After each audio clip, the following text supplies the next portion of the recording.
नमस्कार, मैं Mrs Seema Jagmohan Tiwari, nutrition and wellness adviser, साथ ही एक बिज़नेस वूमन हूँ। मैं नवी मुंबई रहती हूँ और धन्यवाद करना चाहती हूँ समग्र ब्राह्मण परिषद का, जिन्होंने एक मौका और दिया कि ऐसे चरित्र के बारे में बात करने के लिए, जिसको मैं गौरवान्वित महसूस करती हूँ। उनके इस सराहनीय प्रयास को मैं नमन करती हूँ कि वो बहुत अच्छा कार्य कर रहे हैं कि हमने इसे जोड़े रखने के लिए हमें पूरा वो प्रयास कर रहे हैं।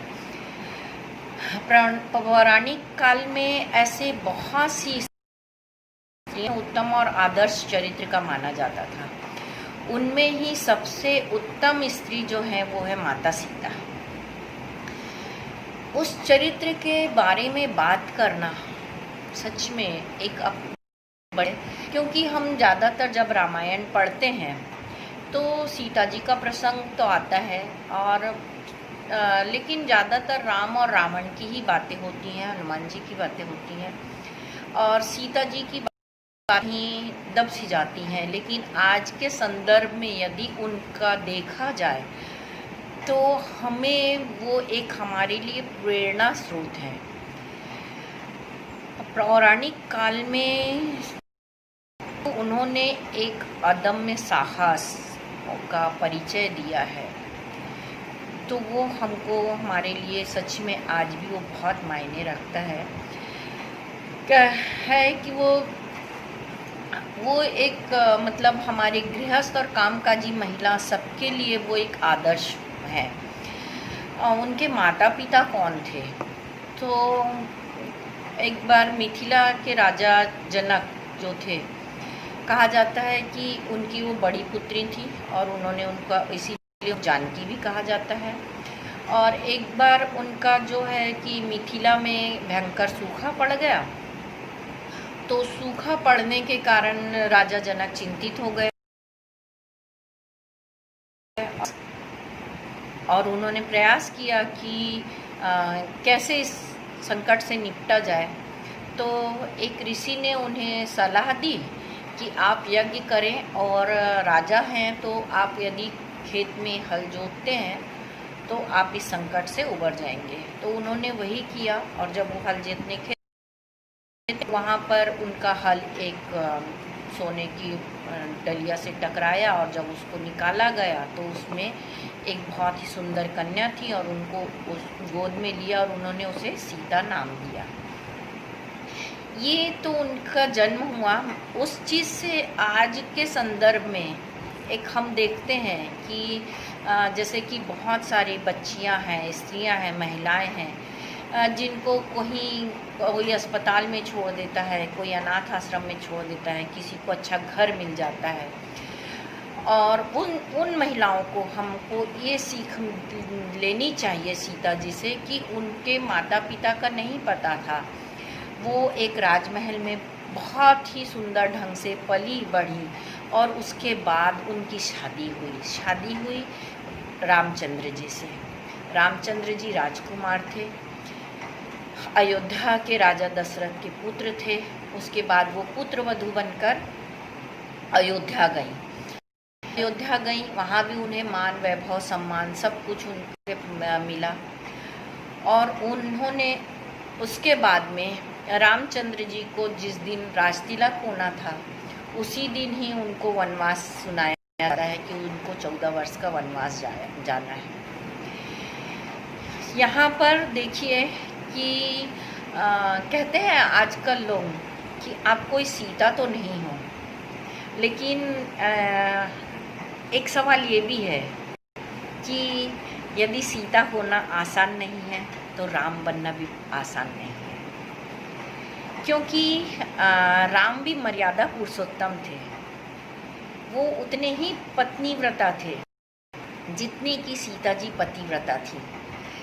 सीता जी पतिव्रता थी और उन्होंने राजमहल छोड़कर, धन वैभव सब छोड़कर अपने पति के साथ में 14 वर्ष का वनवास जाना निश्चित किया कि नहीं, ये सब मैं छोड़कर आपके साथ चलूँगी। वो एक कुशल गृहिणी ही नहीं थी, वो कामकाजी महिला भी थी कि जब वो तीनों जंगल पे भटकते थे, जहाँ जहाँ उनको झोपड़ी बनानी है और साथ में काम करना है, वहाँ वो तीनों एक साथ अपना काम करते थे। तो और उन्होंने वहाँ पर उनको एक किया। उसके बाद में सीता जी कभी भी मतलब अपने जैसे हम पढ़ते हैं रामायण में कि पूरा उन्होंने 12 वर्ष तो पूरा भ्रमण ही किया और उसके बाद में लास्ट 2 साल उनको रावण हरण करके ले गए।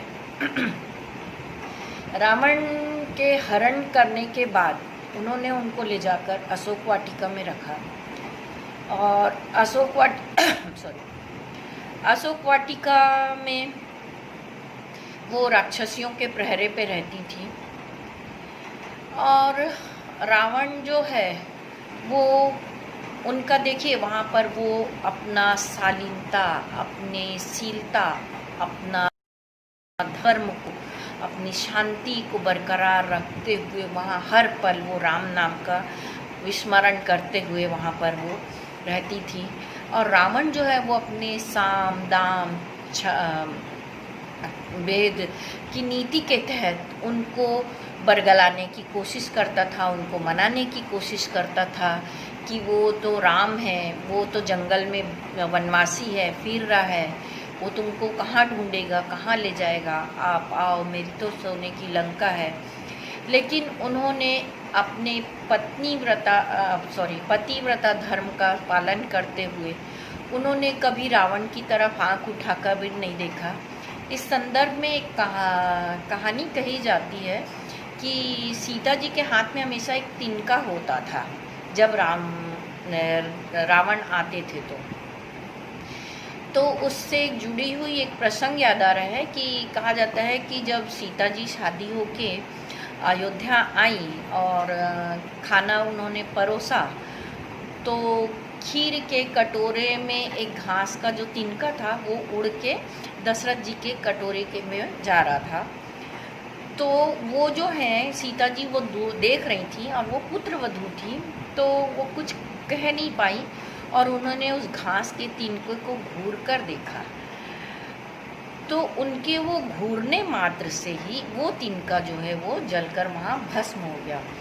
और इस चीज़ को दशरथ जी ने देखा था और उन्होंने बाद में उनको बुलाकर कहा था कि बेटी, जब भी तुम्हें गुस्सा आए किसी पर तो उसे घूरकर मत देखना। तो ये प्रसंग क्या था वो नहीं है, लेकिन कहा जाता है कि जब भी रावण आते थे तो वो एक तिनका वो उठाकर अपने सामने रख लेती थी। तो शायद यही कारण होगा कि वो अपने आँखों थी पावर उनकी, उससे शायद उसको बचा कर रखना चाहती थी। और इससे एक सीख मिलता है कि बुजुर्गों का कहना भी हमेशा मानना चाहिए जिसमें ही आपकी भलाई है। और इसी पालन सीता जी ने भी किया। और कहा जाता है कि फिर उसके बाद में हनुमान जी लंका आए सीता जी का पता लेने के लिए और सीता जी को उन्होंने अशोक वाटिका में देखा और उनको जब अपना पहचान देने लगे तो उन्होंने पूछा कि भाई यदि कोई निशानी है कि आप राम के ही दूत हैं तो ही मैं आपसे बात करूंगी। तो उन्होंने अंगूठी रामचंद्र जी द्वारा दी गई अंगूठी जब सीता माता को दिया तो सीता जी ने वो अंगूठी देख के उनको यकीन आ गया कि हाँ ये मैं प्रभु राम का है। और उन्होंने फिर अपना जो वहाँ पर बिताया उनका जो पल था उसके बारे में भी दुख उन्होंने व्यक्त किया। और उन्होंने हनुमान जी को कहा कि प्रभु को आने में इतना समय क्यों लग रहा है, क्या मेरे प्रभु मुझे भूल गए हैं। तो हनुमान जी ने कहा कि माता, प्रभु को देर हो रही है लेकिन वो आएंगे ज़रूर। और यदि आपको ये चिंता है कि प्रभु ये जो समुद्र है इसको पार करके आ पाएंगे या नहीं आ पाएंगे तो मैं आपको इसी क्षण आपको अपने साथ प्रभु से मिलाने के लिए लेकर चलता हूँ। लेकिन देखिए, एक ये विश्वास, पतिव्रता धर्म तो है ही है, पर एक विश्वास है अपने पति के प्रति कि उन्होंने जो जवाब दिया, सच में आज की नारी के लिए भी वो एक प्रेरणा स्रोत है कि आपको जिसके भी प्रति आपके मन में सम्मान है, आप जिसको मानते हैं, आप उसके प्रति हमेशा बहुत ज़्यादा विश्वास रखिए, क्योंकि आपका विश्वास आपको जीत दिलाता है।